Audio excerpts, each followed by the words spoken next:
The cold doesn't hurt at first, not until your body realizes no one is coming for you.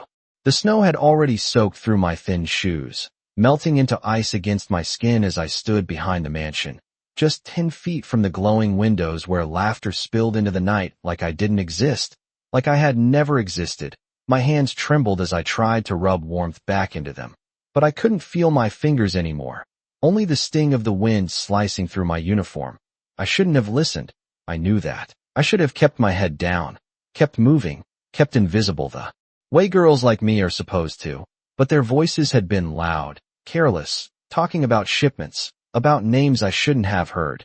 And when the tray slipped from my hands, when the glass shattered across the marble floor, everything changed. The music didn't even stop, just their eyes turning toward me, sharp and cold, like I was something that had ruined their perfect night. Clumsy. One of them laughed, not even looking at me as he wiped wine from his sleeve. Or maybe just not trained well enough, another added, and I opened my mouth to apologize, but the words got stuck somewhere between my chest and my throat, because it wasn't just the mistake, it was the way they looked at me, like I didn't belong in their world, like I was a stain on something expensive. And then Mr. Hargrove, the house manager, stepped in, his voice low but firm, outside. Now, I thought he meant just for a moment, just until things settled, but the door shut behind me with a final click that echoed louder than anything inside, and suddenly the warmth was gone, replaced by a wind that hit like a wall, sharp and unforgiving. I wrapped my arms around myself, but it didn't help.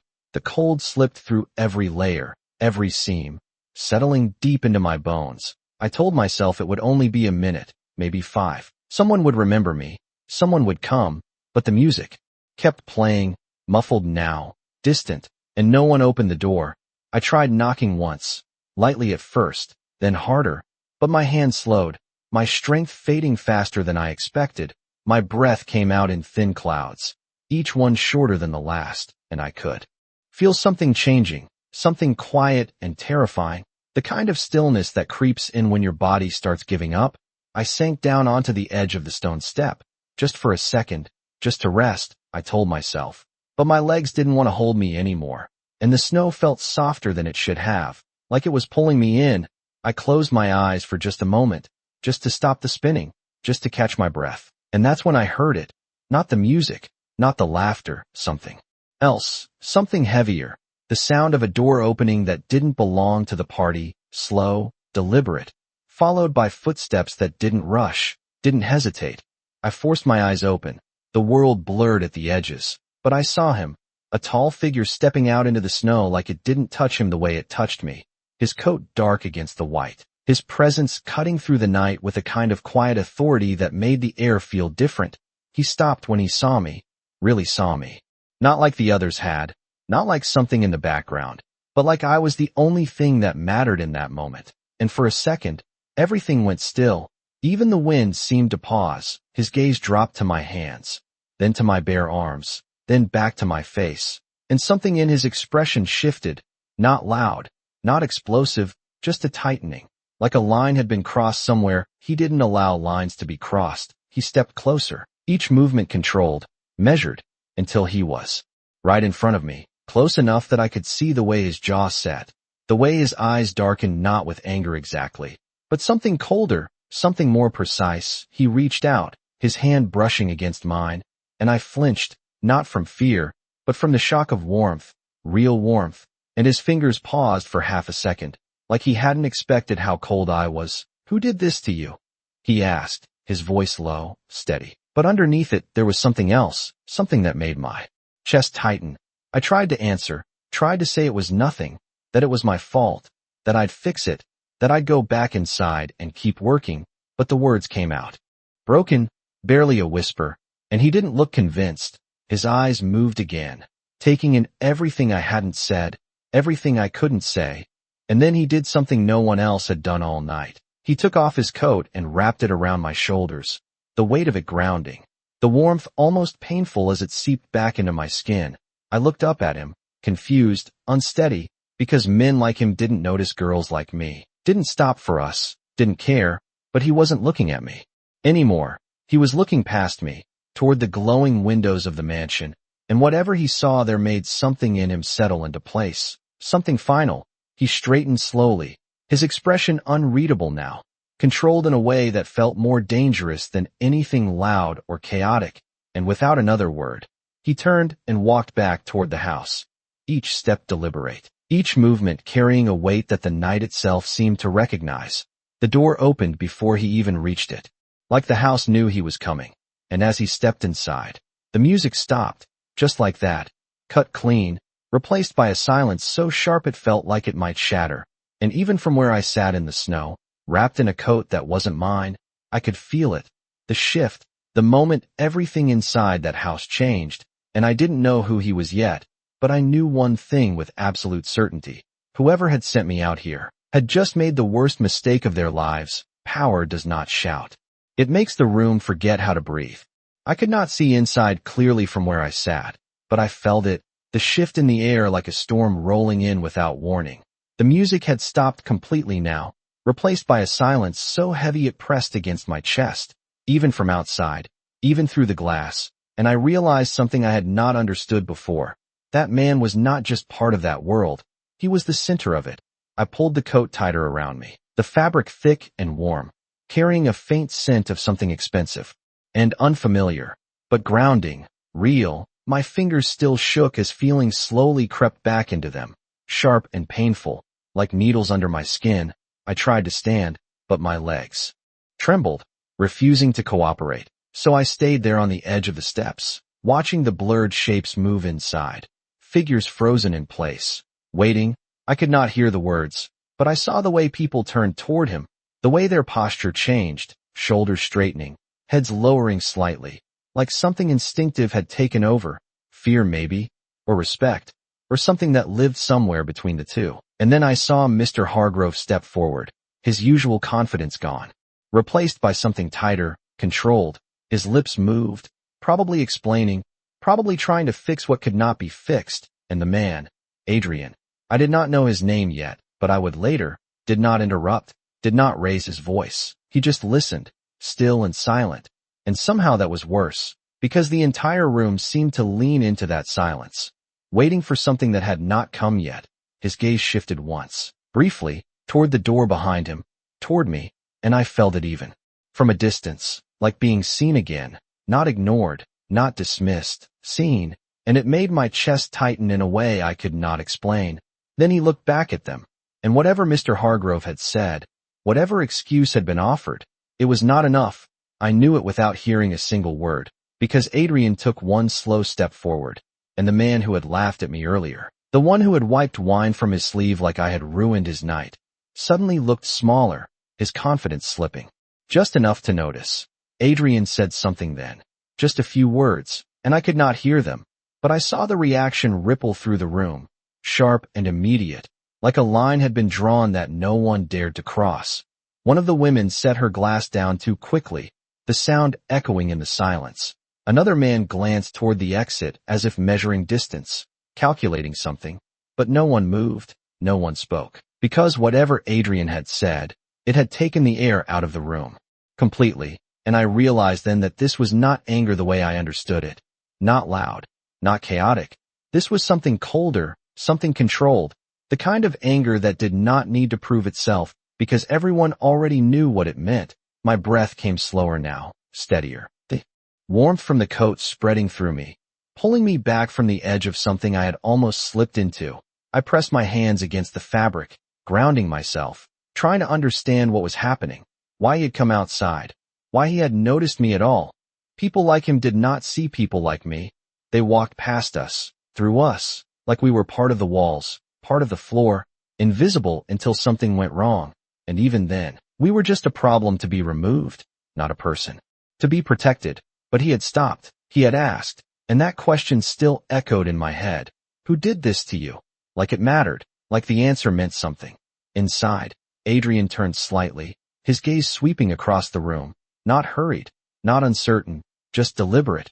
And one by one, people lowered their eyes, not dramatically, not all at once, but enough that it felt like a wave, subtle and undeniable. He was not asking for respect, he expected it, and that expectation shaped everything around him, even from outside. I could feel it. The way the house itself seemed to hold its breath, waiting for what he would do next. Mr. Hargrove spoke again.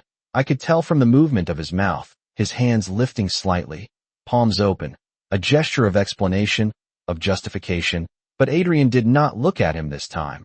His attention had shifted again, back toward the door, toward me, and this time, he did not look away quickly. He held it, just for a second longer, and something in his expression changed, not softer, not kinder, but clearer, like a decision had been made, final and unshakable. He turned back to the room and said something else, slower this time. Each word measured, and whatever it was, it landed differently, heavier, because the reaction was immediate. Chairs moved, not loudly, but enough. People straightened. The staff who had been blending into the background suddenly became very visible, very alert, as if they had been waiting for instruction, as if they knew exactly what this moment meant. I swallowed hard, my throat still dry, my body still catching up with everything that had happened, because I could feel it now, the shift not just in the room, but in everything connected to it. The night was no longer what it had been 10 minutes ago. Something had broken, or maybe something had been revealed, something that had always been there, but hidden beneath the surface of polished floors and perfect smiles. And at the center of it was him, the man who had stepped into the snow like it did not touch him, who had wrapped his coat around a girl no one else had noticed, who had walked back inside and turned a room full of powerful people into something silent and uncertain. And I realized, sitting there on those cold stone steps, that whatever happened next was not going to be small. It was not going to be ignored, because men like him did not forget things like this. They did not let them pass. They did not accept explanations that made them uncomfortable. They changed things, quietly, completely, and for the first time since the door had closed behind me, since the cold had started to settle into my bones, I felt something else begin to take its place, something fragile but real, not warmth, not yet, but the beginning of it, the possibility that maybe, just maybe, I had not been left out there to disappear after all. The most dangerous men do not raise their voices, they lower everyone else's. The door opened again, slower this time, not with urgency, but with intention, and I felt it before I saw him. That shift in the air that followed Adrian like something invisible, but undeniable. The cold rushed in behind him, but he did not seem to notice. He stepped out onto the stone like he owned not just the house but the night itself. His eyes found me immediately. Not searching, not scanning, just knowing exactly where I was. And for a second I forgot how to breathe, because the way he looked at me was not the way powerful men looked at girls like me. There was no dismissal, no irritation, no indifference, just focus, sharp and unwavering. He walked toward me again, each step measured, controlled, like he had already decided something and was simply carrying it out. I tried to stand when he got close, instinct more than strength.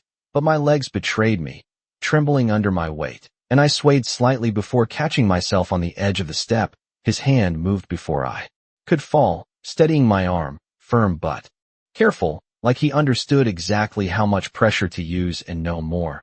Easy, he said quietly, his voice lower now, not the same tone he had used inside. This one was different, controlled in another way, and I nodded even though my head felt too heavy, too slow. He glanced down at my hands again, then at my shoes, or what was left of them after standing in the snow, and something in his jaw tightened, subtle but there, like a reaction he was choosing not to show fully. How long were you out here? He asked, and I tried to answer, tried to think, but time had blurred, stretched into something shapeless. I am not sure. I managed, my voice barely steady, and he did not look satisfied with that, not with the answer, not with any of it. He exhaled slowly, not frustration, not impatience, just a quiet release of something held tight. And then he did something that made my chest tighten again. He crouched slightly, bringing himself closer to my level instead of towering over me. Instead of making me feel smaller the way most people did without even trying. Can you walk? He asked, his eyes holding mine, and I hesitated, not because I did not want to answer, but because I did not trust my body. I think so, I said, though I was not sure, and he seemed to understand that too, because he did not step back, did not let go. He shifted his grip just enough to support me without making it obvious, without making it feel like I was being handled or moved, just supported. And when I pushed myself up this time, my legs still trembled, but they held, barely, and that was enough. The world tilted. For a second, the lights too bright, the snow too white, but his hand remained steady on my arm, anchoring me, keeping me from slipping back down. "We are going inside," he said, not a suggestion, not a question, just a statement, calm and certain, and something in me wanted to protest, wanted to say I should not, that I was not allowed, that I had already made enough mistakes for one night. But the words did not come, because the way he said it made it feel like permission instead of risk. Like I was not stepping out of line but being placed somewhere I was meant to be. The door opened again before we reached it. One of the staff members standing there, rigid, alert, his posture completely different from earlier, no irritation, no dismissal, just readiness. And as we crossed the threshold, the warmth hit me all at once, overwhelming after the cold, my skin prickling, my breath catching, and I realized just how far gone I had been out there, just how close I had come to something I did not want to name. The room was not the same anymore. The music was still off, the laughter gone, replaced by a quiet that felt heavier than noise. Every eye turned toward us, not openly staring, but watching, carefully, measuring something, and I felt it immediately. The shift in how they looked at me, not respect, not kindness, but something else, something closer to awareness, like I was no longer invisible, like my presence now meant something different than it had before. Adrian did not slow, did not acknowledge them. He guided me forward, past the polished floors and the soft glow of the lights, past the people who had laughed earlier, who now stood quieter, smaller somehow, their confidence dulled by something they could not ignore. Mr. Hargrove stepped forward again, his expression tight, controlled. "Sir, I can explain," he began, but Adrian did not stop, did not even look at him this time. And that silence, that lack of acknowledgement, said more than any interruption could have. It stripped the words of their weight before they could even land. We moved further into the house, away from the center of the room, toward a quieter space where the noise of earlier felt like something distant, something that had happened in another place entirely. And only when we were no longer surrounded did Adrian finally release my arm. Just slightly, not fully stepping away, just enough to give me space, while still remaining close, still present. "Sit," he said, gesturing toward a chair near the fireplace, the flames casting a soft glow that made everything feel warmer, safer, and I hesitated again, not because I did not want to, but because I was not used to being told to rest, not used to being given that kind of space. But my body decided for me this time, my legs giving in as I lowered myself carefully into the chair, the heat from the fire reaching me almost instantly, easing the cold that still clung to my bones. I wrapped the coat tighter around myself, my fingers gripping the fabric like it was the only solid thing in the room. And for a moment, I just sat there, breathing, trying to steady myself, trying to understand how the night had shifted so completely in such a short time. Adrian stood in front of me, watching, not impatient, not distant, just there, and then he spoke. Again, his voice quieter now, but no less certain. "You are not going back out there," he said, and something in the way he said it made it clear that this was not temporary, not a moment that would pass once the night ended.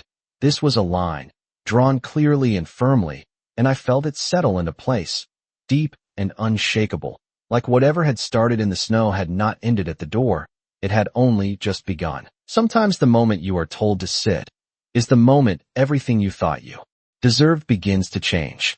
The fire crackled softly in front of me, each pop and shift of the wood sounding louder than it should have in the silence that still clung to the room. I kept my hands close to the flames, careful but desperate, letting the heat sink slowly into my skin, chasing away the cold that had settled too deep.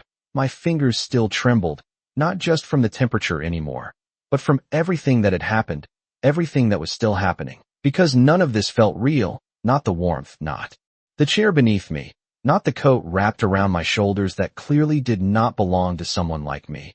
And especially not him. Standing just a few feet away like this was exactly where he intended to be, like I was exactly where I was supposed to be. I glanced up at Adrian, unsure if I should speak, unsure if I was allowed to, but he was already watching me, his expression unreadable in the shifting light of the fire. Not cold, not warm, just focused, like he was observing something important. something he was not willing to overlook, and that alone made my chest tighten again, because I was not used to being observed like that, not with attention, not with purpose. I lowered my gaze quickly, instinct pulling me back into the role I knew, quiet, invisible, careful. Thank you, I said softly, the words feeling too small for what had just happened, too simple, but they were all I had. He did not respond immediately, and for a second I thought maybe he had not heard me, but then I heard the faint shift of his breath, controlled, measured.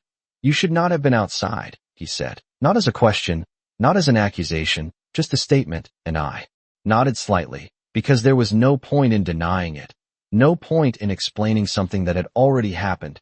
It was my mistake. I added, the words automatic, practiced, something I had said in different ways too many times before, and the moment they left my mouth, I regretted them, because something in the air changed, subtle but immediate.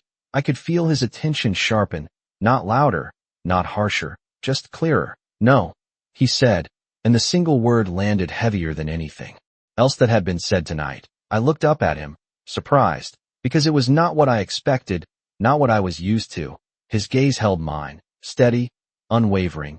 That was not a mistake, he continued, his voice calm but firm, like he was correcting something fundamental, something that mattered, and I felt my breath catch, because I did not understand, not fully, not yet, but I started, instinct pushing me to explain, to take responsibility the way I always did, but he did not let me finish, not by raising his voice, not by interrupting sharply, just by holding my gaze in a way that made the words stop on their own.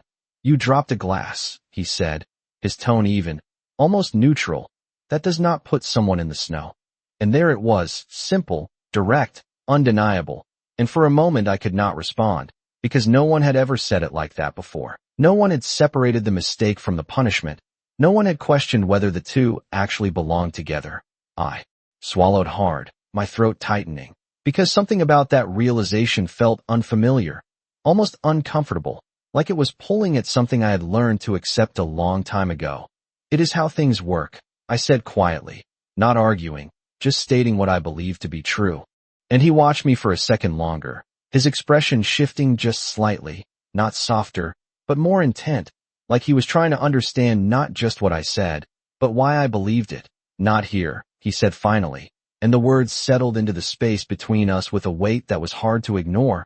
I blinked, unsure how to respond to that, unsure what here meant in that moment, because everything about this place had felt the same as every other place I had worked, the same expectations, the same rules, the same invisible lines that I was not supposed to cross, and yet now, sitting in front of him, wrapped in his coat, being told that those rules did not apply the way I thought they did, it felt like something had shifted beneath my feet, like the ground was not as stable as I had believed. A soft sound from the doorway pulled my attention. One of the staff members stood there, hesitant, waiting, his posture rigid, careful, like he was stepping into something he did not fully understand. Sir, he said quietly, his voice controlled. They are asking if the dinner should continue. Adrian did not look away from me immediately, and that alone made the question feel smaller, less important than it should have been. Then, slowly, he turned his head toward the doorway, his expression returning to that same controlled stillness I had seen earlier. No, he said, simple, final, and the man nodded quickly, disappearing without another word. I felt my breath catch again, not because of what was said, but because of how easily it had been decided. Like the entire evening, the entire room full of people, could be paused or ended with a single word, and no one would question it, no one would push back, because his decision was not something to debate. It was something to follow. I looked down at my hands again, at the way they were finally steadying, at the way the warmth had returned, slowly but surely, and I realized something I had not allowed myself to think before, that maybe this was not just about being brought inside, not just about being saved from the cold. Maybe this was something else entirely, something bigger, something that was still unfolding in ways I could not see yet. What is your name? Adrian asked. Suddenly, his voice quieter again, pulling me back to the moment, and I hesitated, not because I did not know the answer, but because no one had asked it like that in a long time, not with intention, not with interest. Lena, I said softly. Lena Brooks. And he nodded once, like he was committing it to memory, like it mattered enough to remember. And then he said something that made my heart stutter in a way I could not control. "You are not invisible, Lena." And I did not know what to say to that, because for as long as I could remember, invisible had been the safest thing I could be, the easiest way to survive in places that were not built for someone like me. But sitting there now, in front of him, with the fire warming my skin and his coat wrapped around my shoulders, I realized that maybe being seen was about to change everything. The moment someone learns your name is the moment they decide whether you matter. I sat there with that sentence echoing in my chest. "You are not invisible, Lena." The words did not feel loud. They were not meant to be, but they stayed, settling somewhere deeper than anything else that had been said tonight. I kept my hands close to the fire, watching the way the warmth slowly brought color back into my skin, the way feeling returned in quiet waves, and for the first time in hours, maybe longer, I was not focused on surviving the next second. I was just there, breathing, steady, real. But that did not mean I understood what was happening, because nothing about this felt normal, not for me, not for someone in my position. I had been sent outside like I was nothing, like I could disappear and no one would notice. And now I was sitting by the fire in the same house, wrapped in the coat of the man who had just stopped an entire room with a single word. It did not make sense. And maybe that was what unsettled me the most. I shifted slightly in the chair, the fabric of the coat brushing against my skin, heavy and unfamiliar, and I became aware again of how I must look, still in my uniform, still out of place in a room that was not meant for someone like me. "I should get back," I said quietly, the words leaving my mouth before I could stop them, because that was what I knew, what I had been trained to do: return, continue, make sure everything ran smoothly no matter what had happened, no matter how I felt. But the moment I said it, I knew it was wrong. I felt it in the way the air shifted again, subtle but immediate. Adrian did not move, did not raise his voice, but his attention sharpened in a way that made the words feel smaller, weaker. "Back where?" he asked, and it was not a challenge, not exactly, but it was not neutral either. I hesitated, because the answer felt obvious to me, but under his gaze, it suddenly did not feel as certain. "To work," I said, my voice softer now, less sure than before, and he held my gaze for a moment, long enough that I felt the weight of it, long enough that I started to question my own answer. "You are not working tonight," he said finally, and there was no space for argument in the way he said it, not forceful, not harsh, just final, like a door closing quietly but completely. I opened my mouth to respond, to explain that I needed the job, that I could not just stop, that people like me did not have the luxury of deciding when to work and when to rest. But the words stayed in my throat, because something in his expression told me he already understood that, and he had decided it did not matter. At least not right now. I looked down again, my fingers tightening slightly around the edge of the coat, trying to ground myself in something familiar, something I could control.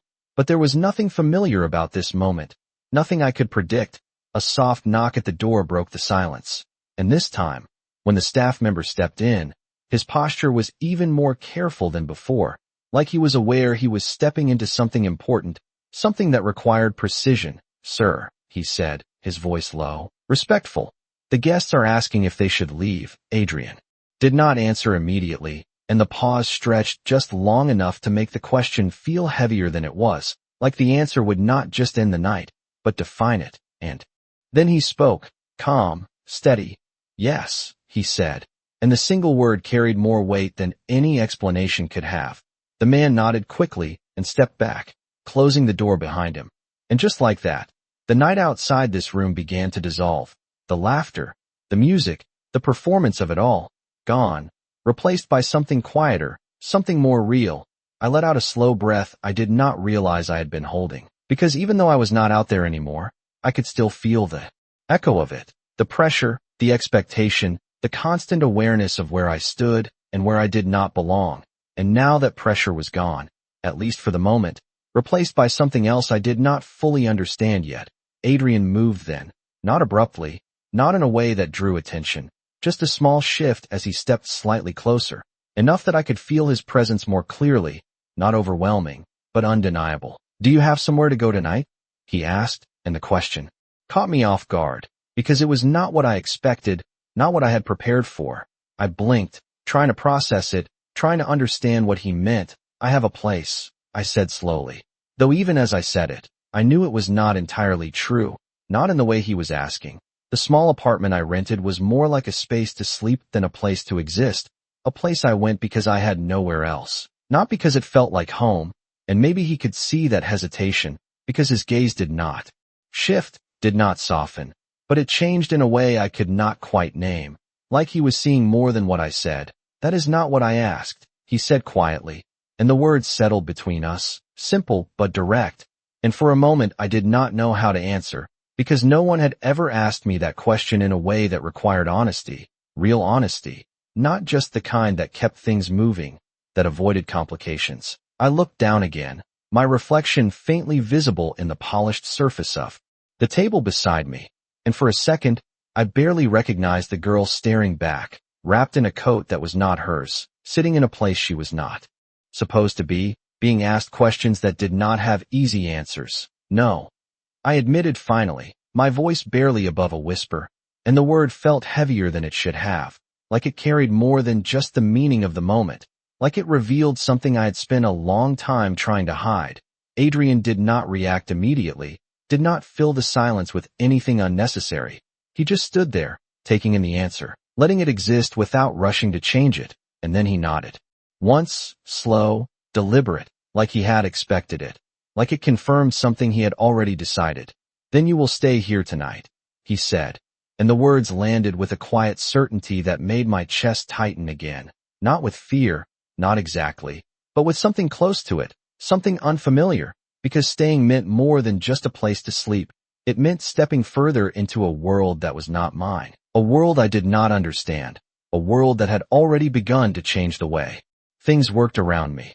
I looked up at him, searching his expression for something, anything that would tell me this was temporary, that it would pass, that things would go back to the way they were before, but there was nothing there to suggest that, nothing uncertain, nothing hesitant, just the same calm, controlled certainty I had seen from the moment he stepped into the snow, and I realized, sitting there by the fire, that the night had not just changed for him, or for the people in that room, it had changed for me too, and whatever came next. I was already part of it. The scariest part is not when your life changes. It is when you realize you cannot go back to who you were before. Stay here tonight. His words echoed in my mind long after he said them.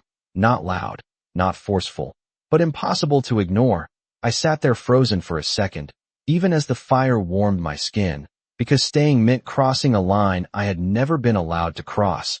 It meant stepping into a space that was not meant for someone like me, and everything I had learned told me that was dangerous, that it came with consequences I could not afford. I should not, I said quietly, the hesitation clear in my voice. Because even though part of me wanted to accept, wanted the warmth, the safety, the feeling of not being pushed out into the cold again, another part of me pulled back, cautious, trained by years of knowing where I stood. Adrian did not react immediately, did not interrupt. He just watched me, his expression steady, like he was giving me the space to say what I needed to say, even if he already knew the answer. I work here, I added, softer now. I cannot just stay like a guest. The word felt strange on my tongue. Guest, something I had never been in a place like this, never been allowed to be. And for a moment, I expected him to correct me, to remind me of my place, to agree that I should go back to where I belonged. But he did not. Instead, he took a slow breath, like he was considering something, not questioning it, but choosing how to respond. You are not a guest, he said, and my chest tightened at the words. Not because they were harsh, but because they were unclear, because I did not know what that meant. Not here, not with him. He held my gaze, steady, unwavering. You are someone under my protection tonight, he continued, and the sentence settled into the room with a quiet weight that changed everything. Protection, it was not a word I associated with myself. Not in places like this, not in situations like tonight. I was used to taking care of myself, to staying small, to avoiding attention, because attention usually meant trouble. But this was different. This was not something I had asked for, not something I had earned, and yet it was being given to me like it was obvious, like it was the only reasonable outcome. I looked down at my hands again, trying to process it, trying to understand what it meant, because protection from someone like him was not small. It was not temporary. It was not something that could be ignored. It carried weight, consequences, shifts I could not see yet. I do not want to cause problems, I said after a moment, the words. Honest, because that was the truth. I had spent my whole life trying not to cause problems, trying not to be the reason things went wrong, trying not to be noticed in ways that would make people uncomfortable. But something in his expression changed again when I said that. Not softer, not warmer, but sharper, like he was focusing on something important. You did not cause this, he said, his voice calm but firm, and the certainty in it made my breath catch, because it was not a suggestion, not an opinion. It was a fact, at least to him. And for a second, I did not know how to respond, because if I had not caused it, then what did that mean about everything that had happened, about the way I had been treated, about the way things were supposed to work? A quiet sound from the hallway pulled my attention again. Footsteps, soft but purposeful, and a moment later, a woman stepped into the room, older, composed, her posture straight, her expression calm in a way that felt practiced, like she had seen many situations and knew how to move through them without disruption. Mr. Cole, she said respectfully, her voice steady. The guests have left, and the staff is awaiting further instruction. Adrian nodded once, not looking away from me immediately, like he was finishing something before turning his attention elsewhere. Then he shifted slightly, acknowledging her presence without losing control of the moment. Everything is done for tonight, he said, his tone even, final. The staff can go home. The woman hesitated for half a second, just enough to notice, like she was not expecting that answer. But she did not question it. She simply nodded. Of course, she said. And then her eyes moved briefly to me, taking in the scene, the coat, the position, the fact that I was sitting instead of standing, and something flickered in her expression, not judgment, not confusion, just awareness, like she understood more than she showed. Then she stepped back and left the room quietly, closing the door behind her. And just like that, the house felt different again, quieter, emptier. The energy of the night fading into something softer, something more controlled. I let out a slow breath, the tension in my shoulders easing slightly as the pressure of being watched by so many eyes disappeared. But Adrian remained, steady, present, the center of everything that had shifted. You are not going back to that tonight, he said again, quieter this time, but no less certain, and I realized that this was not a decision I needed to make. It had already been made, not in a way that took something from me, but in a way that gave me something I had never had before, a choice that did not come with punishment, a moment where I did not have to earn the right to rest. I looked up at him slowly, my thoughts still catching up, my instincts still trying to find something familiar to hold on to. But there was nothing familiar here, nothing predictable, just him, standing there with that same calm certainty, offering something I did not fully understand yet. And for the first time, I did not say no, I did not argue, I did not retreat, I just nodded, small, uncertain, but real, and something in his expression shifted, not visibly, not in a way anyone else would notice, but enough that I felt it, like a decision had been confirmed, like a line had been crossed, and there was no going back. And as I sat there, wrapped in his coat, the fire warming my skin, the house settling into a quiet that felt almost unreal after everything that had happened, I realized something that made my chest tighten in a completely different way. This was not just about surviving the night anymore. This was about what came after, about what it meant to be seen, to be protected, to be placed in a world that did not follow the rules I had lived by for so long. And somewhere deep inside, beneath the fear, beneath the uncertainty, something else began to form, something small but undeniable, the beginning of a question I was not ready to answer yet. What happens when the person who was never supposed to matter suddenly does safety feel strange when you have spent your whole life expecting the opposite? The fire had burned lower, softer now, the sharp crackling replaced by a steady glow that filled the room with a quiet kind of warmth. And I sat there still wrapped in his coat, my body finally catching up to the moment, the shaking gone, replaced by something slower, heavier, like my muscles were remembering how to exist without tension, without constant readiness. I had not realized how tired I was until now, not just from tonight, but from everything that came before it, the long hours, The careful steps, the way I always measured my words, my movements, making sure I stayed within lines no one ever clearly explained but expected me to know. And now those lines felt blurred, shifted, like they did not hold the same meaning anymore. I glanced up at Adrian again, still standing, still watching, not in a way that pressured me, not in a way that demanded anything, just present, steady, like he was making sure I was still there, still real, and for some reason, that made it harder to look away. You should rest, he said after a moment, his voice quieter now. The edge of command softened but not gone, and I hesitated, because resting meant letting go of control, letting my guard down in a place that was not mine, with people I did not know, in a situation I did not understand, and everything in me had been taught not to do that, not here, not anywhere. But my body betrayed me again, the exhaustion too deep to ignore. I do not want to be a problem, I said softly, the words almost automatic. But this time they felt different, weaker, like I was not entirely sure I believed them anymore. Adrian's expression shifted just slightly, not with frustration, not with impatience, but with something closer to certainty, like he had already decided how this would go. You are not a problem, he said, and the way he said it made it sound less like reassurance and more like a rule, something that did not change based on circumstance or opinion, something fixed, and I felt it settle into me in a way I could not explain, because I had never been told that before, not like that, not without conditions. A soft knock came again, and the same woman from earlier stepped in, her presence calm, composed, like she belonged to this house in a way I never could.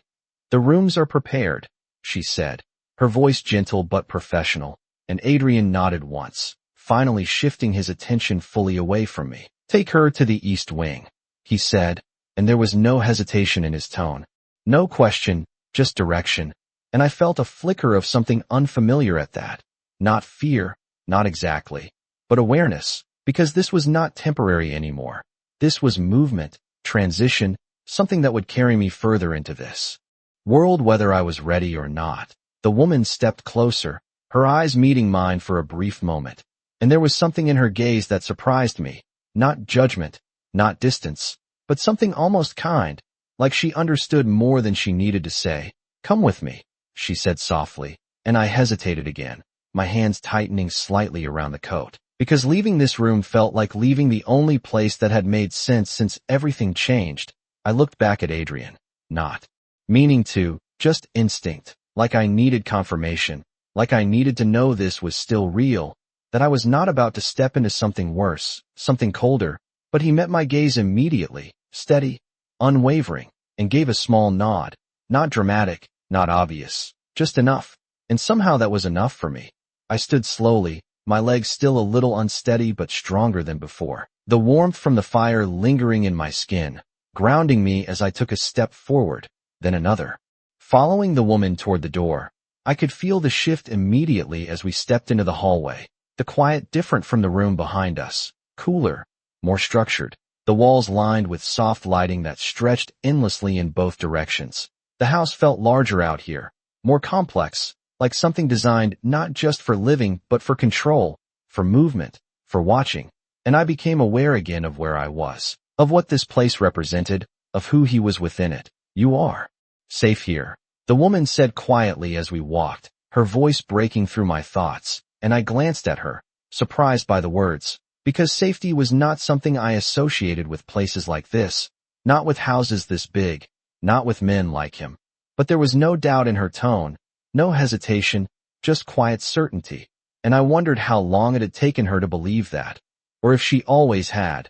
We turned down another hallway, this one quieter, more private, the sounds of the rest of the house fading until it felt like we were somewhere entirely separate, removed from everything that had happened earlier. She stopped in front of a door and opened it gently, stepping aside to let me enter first, and I hesitated again, because the room inside did not look like anything I was used to. It was warm, softly lit, the bed large and untouched, the space clean and calm in a way that felt almost unreal, like something out of reach, something not meant for someone like me.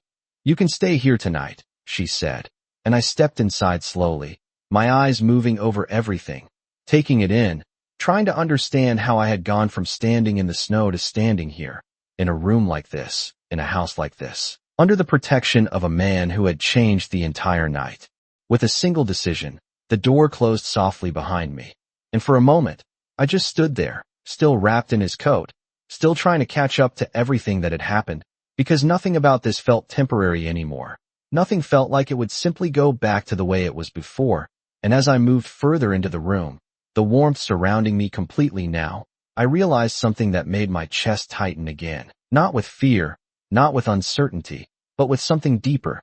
Something that felt like the beginning of a shift I could not stop. I had been invisible for so long, and now, someone had decided I was not, and I did not know yet what that would cost, but I knew one thing for certain: my life was not going to stay the same after tonight. The quiet is louder when you are alone with everything you are trying not to feel. The door had barely clicked shut behind me before the silence settled in, not empty, not cold, but full in a way that made it impossible to ignore my own thoughts. I stood there in the center of the room, still wrapped in his coat, my fingers gripping the fabric like letting go would somehow break whatever this moment was. The bed looked untouched, too perfect, the kind of place that did not belong to someone like me. And for a second, I did not move, because I did not know how to exist in a space like this without doing something wrong. I turned slowly, taking in the details, the soft lighting, the clean lines, the warmth that did not come from a single source but seemed to exist in the air itself, and it felt unreal, like I had stepped into something temporary, something that would disappear the moment I got too comfortable. My reflection caught in the mirror across the room, and I paused, because I did not recognize the girl standing there, wrapped in a coat that was not hers, standing in a room she had never imagined entering, her eyes still carrying the edge of something fragile, something not fully settled. I stepped closer to the mirror, my movements slow, careful, like I was approaching something that might vanish if I moved too quickly, and I saw it then. Not just the exhaustion, not just the remnants of the cold still lingering in my skin, but something else, something new, a shift in the way I held myself, subtle but real, like the version of me that had been left in the snow was not the same one standing here now. I exhaled slowly, my breath steadying as I reached up and loosened my grip on the coat, my fingers brushing over the fabric one more time before I carefully slid it off my shoulders, folding it gently and placing it over the back of a chair like it was something important, something that needed to be treated with care, not just because it belonged to him, but because of what it represented. The moment everything had changed, the moment I had been seen, I sat down on the edge of the bed, hesitant at first, testing the softness like I expected it to disappear, but it held, steady and real beneath me, and for a moment, I just sat there, my hands resting in my lap, my thoughts finally catching up with everything that had happened, the cold, the laughter, the way the door had closed behind me, the way I had believed that was where I would stay, unnoticed, forgotten, and then him, the way he had stepped into the snow like it did not belong there, like it had no right to touch me, the way he had asked that question, "Who did this to you?" Like it mattered, like I mattered. I closed my eyes briefly, the memory still sharp, still close, and when I opened them again, the room felt different, not just because it was warm, not just because it was quiet, but because I was here, because I had been brought here, because someone had decided I should not be out there anymore. A soft knock at the door pulled me from my thoughts, gentle, not urgent, and I hesitated before responding, unsure if I was supposed to answer, unsure what was expected of me now. "Yes," I said finally, my voice quieter than I intended. The door opened slightly, and the same woman from before stepped in, her presence calm, steady, like she belonged to this space in a way I was still trying to understand. "I brought you something to wear," she said, holding out a neatly folded set of clothes, simple but clean, soft fabric that looked comfortable, and I felt a flicker of something in my chest at that, something close to gratitude but deeper, more complicated, because it was not just about the clothes. It was about what they meant, about being given something without having to ask, without having to earn it. "Thank you," I said, standing slowly as I took them from her, careful not to brush her hand too quickly, not out of fear, but out of habit, and she nodded once, her expression still composed, but there was something in her eyes again, something that felt almost understanding. "You should get some rest," she said softly, echoing his words from earlier, and for a moment, I wondered how much she knew, how much she had seen, but I did not ask. I simply nodded, because rest was the one thing my body was asking for now, louder than anything else. She stepped back toward the door, pausing just long enough to add, "If you need anything, someone will be nearby." And then she left, closing the door quietly behind her, and I stood there for a moment longer, the clothes in my hands, the room still and quiet around me, and for the first time since everything had begun, I allowed myself to breathe without tension, without anticipation of what would come next.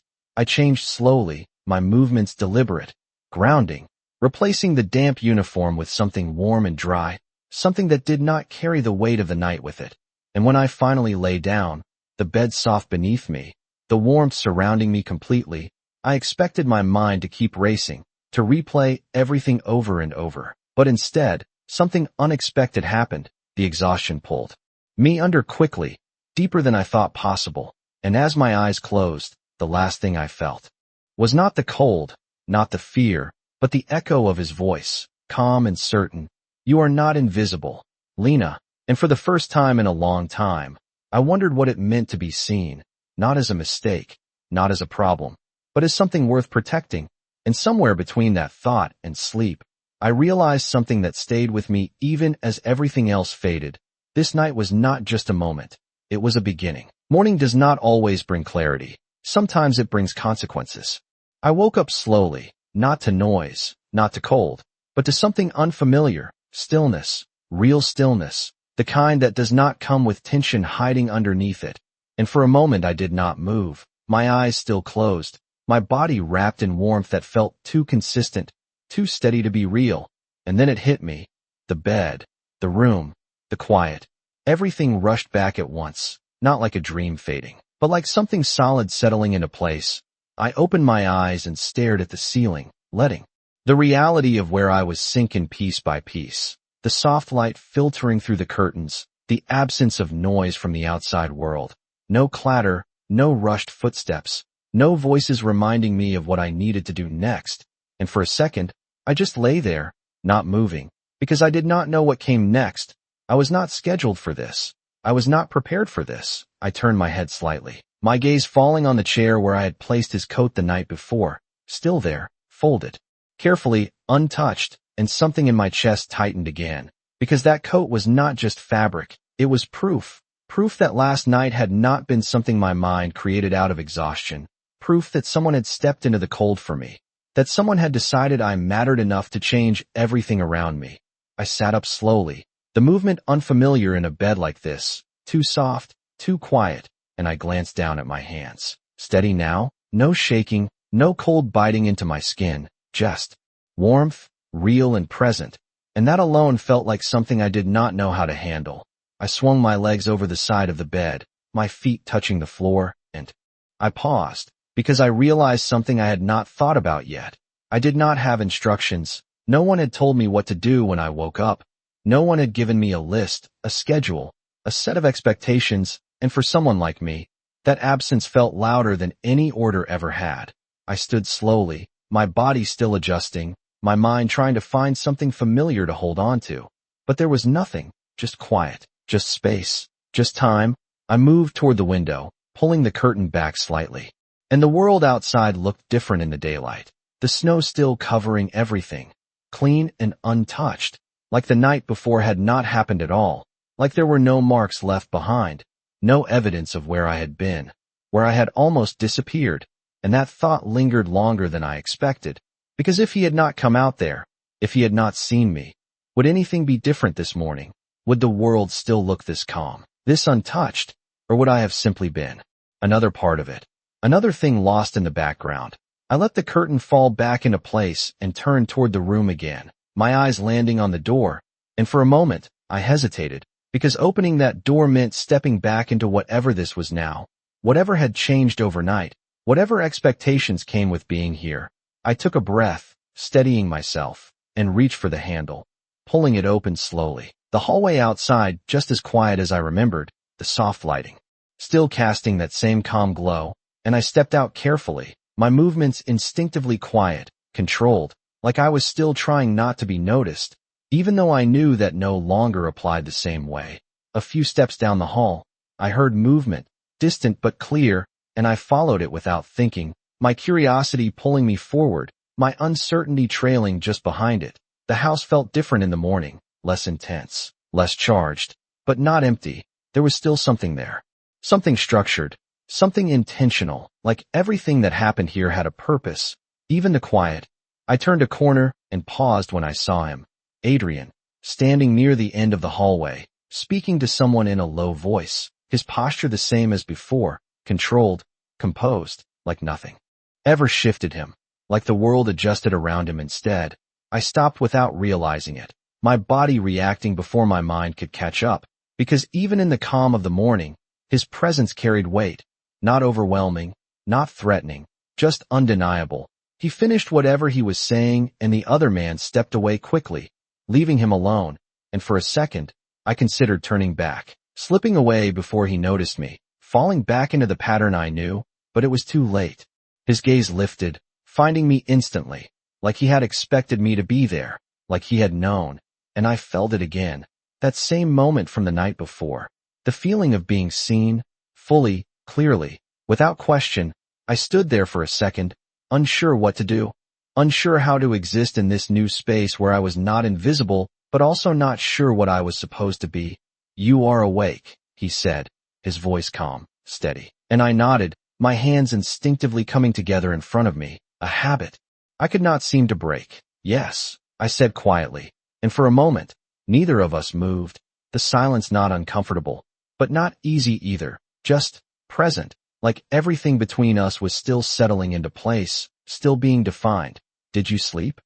he asked, and the question felt simple, but it carried something more, something that made me pause before answering, because no one had asked me that in a long time, not in a way that suggested the answer mattered. "I did," I said finally, and his gaze held mine for a second longer, like he was measuring the truth in it, like he was making sure, and then he nodded once, small, almost imperceptible, but enough. "Good," he said, and that single word carried something unexpected, approval, not the kind that came with expectation or pressure, but the kind that simply acknowledged something was as it should be, and for the first time that morning, I felt something shift inside me again, something quiet but undeniable, because I realized that whatever this was, whatever had started last night, it was not over, it was continuing, unfolding, and I was no longer standing outside in the cold wondering if I would be seen. I was here, in the center of it, and I had no idea what that meant. Yet, the second day is when reality starts asking questions you are not ready to answer.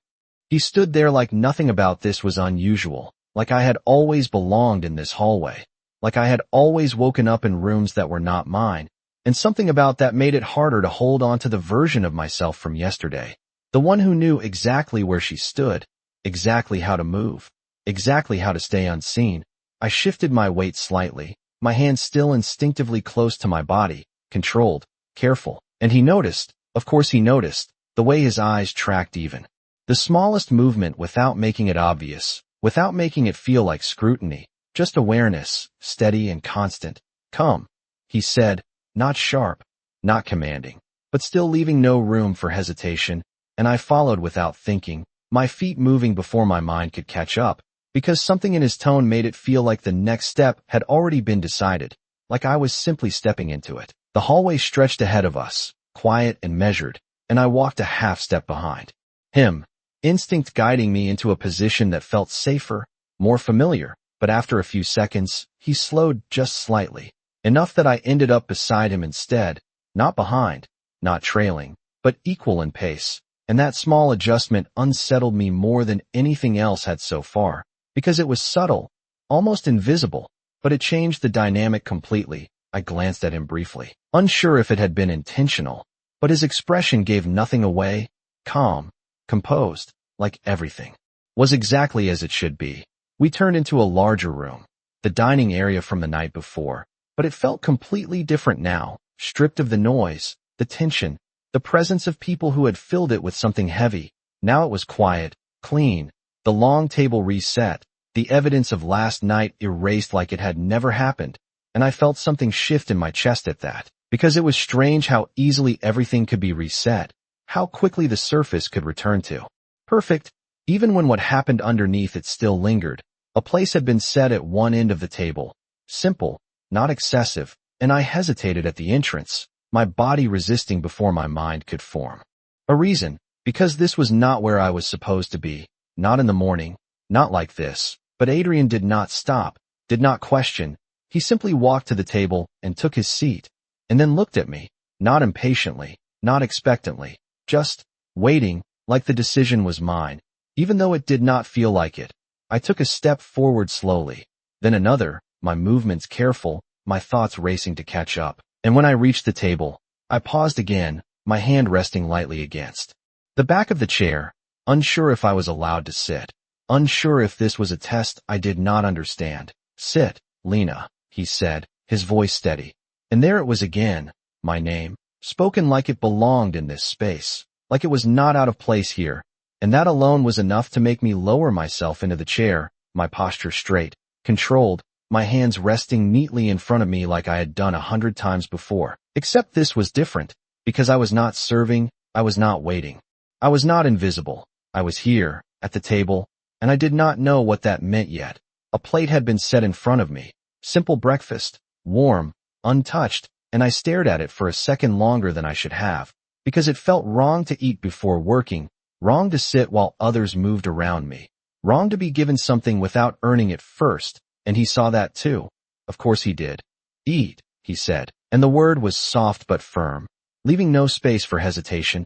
I picked up the fork slowly, my fingers steady but unfamiliar with the action in this context, and I took a small bite, the warmth of the food surprising me, grounding me in a way I had not expected. And for a moment, everything else faded, the uncertainty, the questions, the shift in everything I thought I understood. It all quieted just enough for me to realize something simple but important.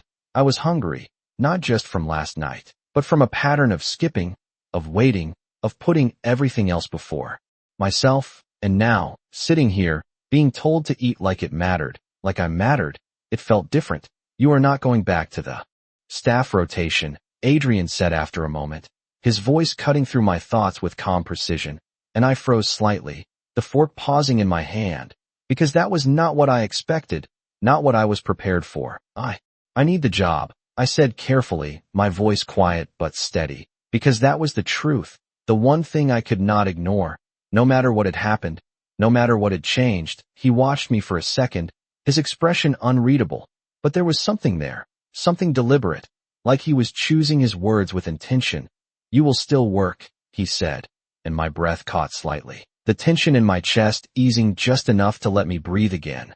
But then he continued, "Just not like before." And there it was again, that shift, that subtle but undeniable change that seemed to follow everything he said. I set the fork down slowly, my appetite fading under the weight of what that could mean, because nothing about "not like before" felt simple, felt predictable, felt safe in the way I understood safety. "What does that mean?" I asked quietly, the question slipping out before I could stop it, because I needed to know, needed something solid to hold on to in the middle of all this uncertainty. And he held my gaze, steady, unwavering, like he expected the question, like he had been waiting for it. "It means," he said slowly, his voice calm, but carrying something deeper, something that made the room feel smaller, more focused. "No one here decides your worth but me." And the words settled into the space between us with a weight that I could not ignore, because this was not just about work anymore, not just about a job or a role or a place in the house.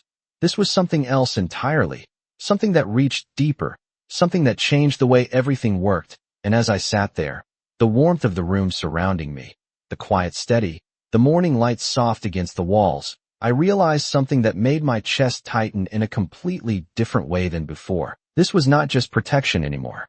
This was power.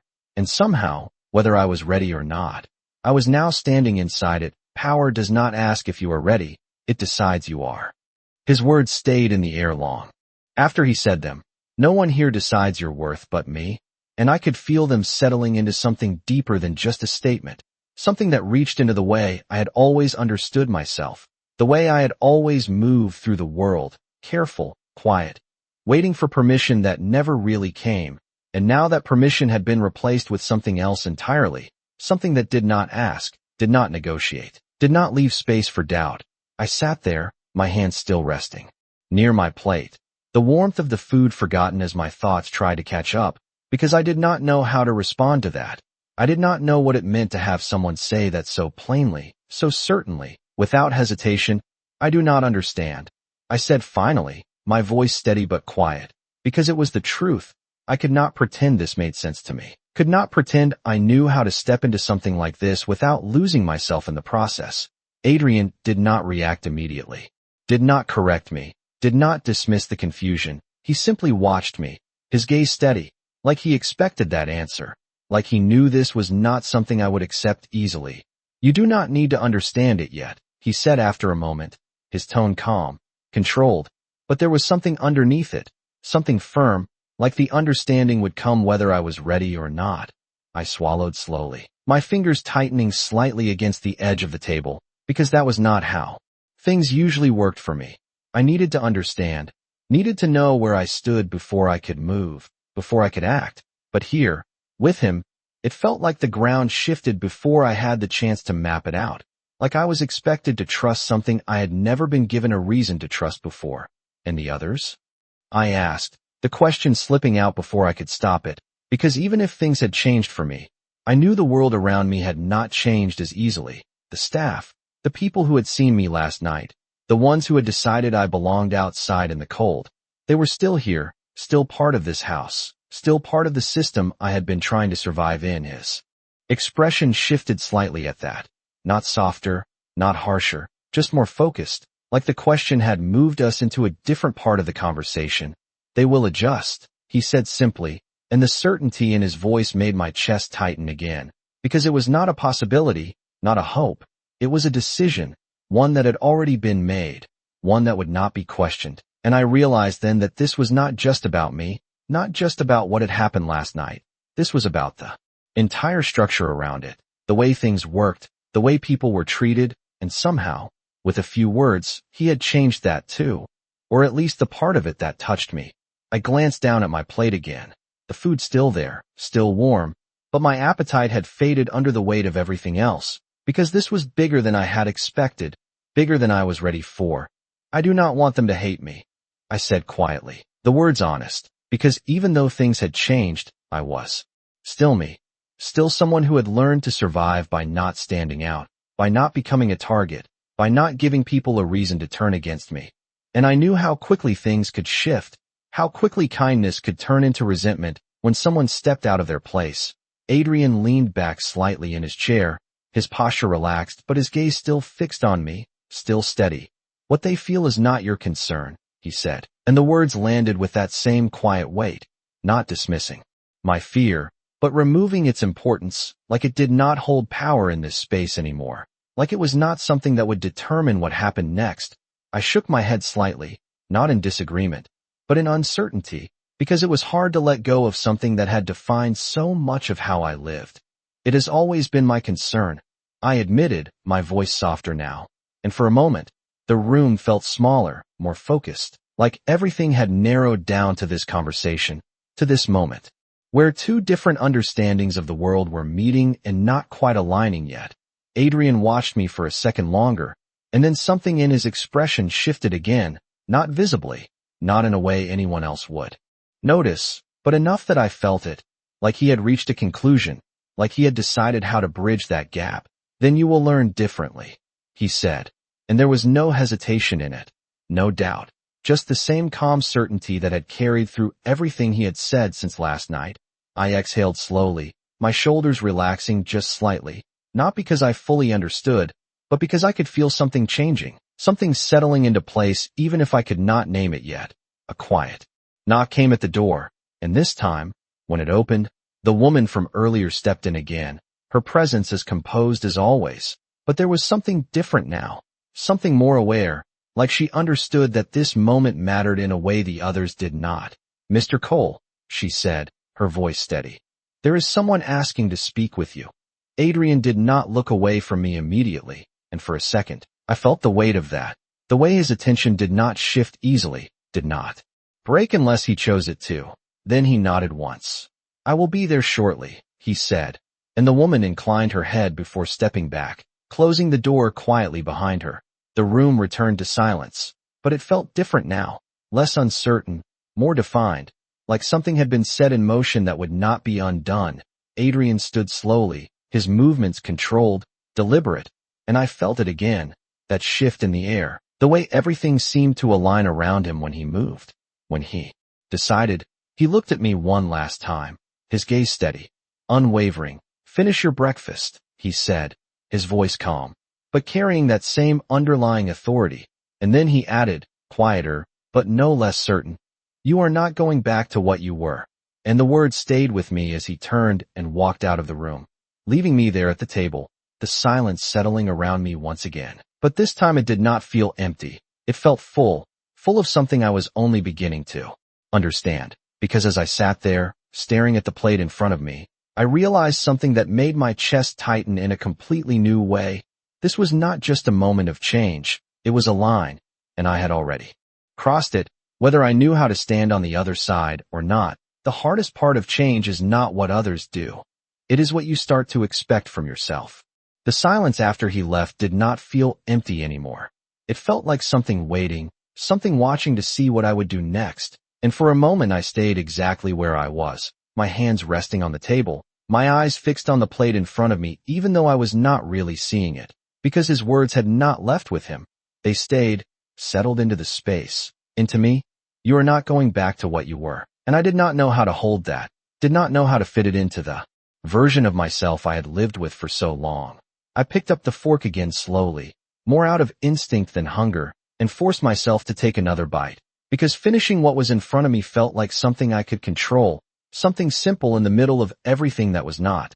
The room remained quiet, undisturbed, but I could feel it differently now, not like a place I was passing through, but like a place I was being placed in, and that thought unsettled me in a way I could not ignore, because being placed meant being seen, and being seen meant expectations, and expectations were something I had always tried to stay just beneath, never meeting them fully, never failing them enough to be noticed, just existing in that careful middle space where survival was possible. But now that space was gone, replaced by something I could not measure yet, something that did not come with clear rules. I finished the last bite slowly and set the fork down, my movements deliberate, grounding, and then I sat there for a second longer, not because I needed to, but because I was not sure what came next, and that uncertainty felt louder than anything else.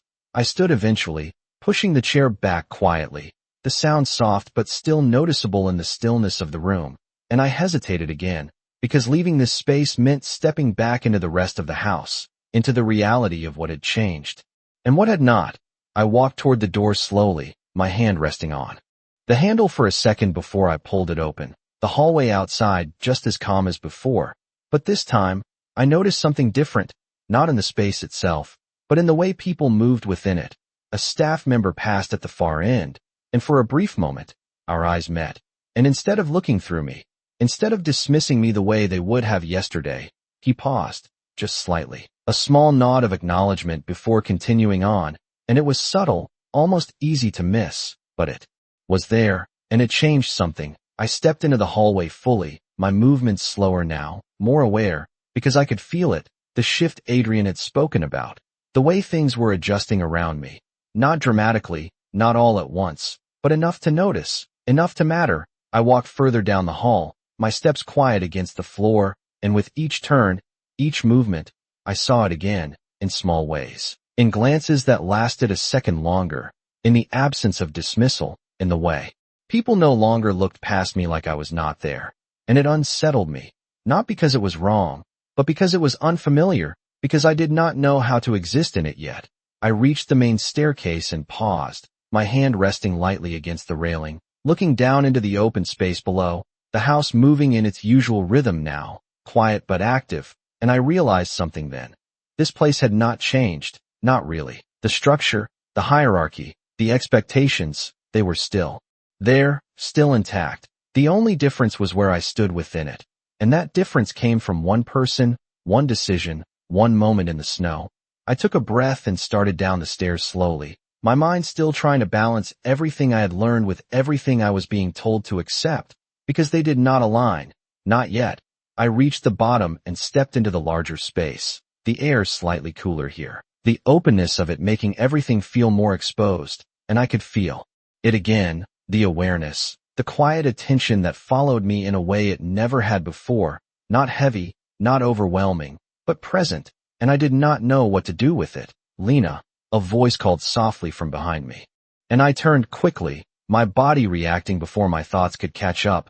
The woman from earlier stood a few steps away, her posture composed, her expression calm as always, but there was something more in her eyes now, something that felt almost approving. "Mr. Cole would like to see you," she said, and my chest tightened slightly at that, not with fear, but with something else, anticipation maybe, or uncertainty, because every time he spoke, every time he decided something, it changed the ground beneath me. I nodded once, my hands coming together again instinctively, and followed her without question, because that was the one thing that felt clear now. When he called, I answered. We moved through the house quickly, her steps confident, familiar, mine more measured, still adjusting to the new space I was expected to occupy. And when we reached the door, she stopped, stepping aside to let me go first, just like before. And that small gesture stayed with me, because it was not something I had experienced before. Not here, not anywhere like this. I reached for the handle and paused for a second, my breath steadying as I prepared myself for whatever came next, because I knew now that nothing he said was small, nothing he did was without purpose. I opened the door slowly and stepped inside, and the moment I did, I saw him, standing by the window, the light from outside framing him in a way that made everything else in the room feel secondary, and I realized something as I took a step forward, something that settled deep in my chest. This was no longer about surviving, no longer about staying unnoticed. This was about learning how to stand in a place I had never been allowed to stand before, and whether I was ready or not. He was not going to let me step back. The moment you stop asking for permission is the moment the world starts asking who gave it to you. He did not turn immediately when I entered, and for a second, I stood there just inside the doorway, watching the way the light framed him, the way he seemed completely still and yet entirely in control of everything around him, like the room itself adjusted to his presence without needing to be told, and I felt it again, that quiet shift inside my chest, the one that had been building since last night, the one I still did not fully understand. "Close the door," he said, his voice calm, steady, and I did as he asked without hesitation.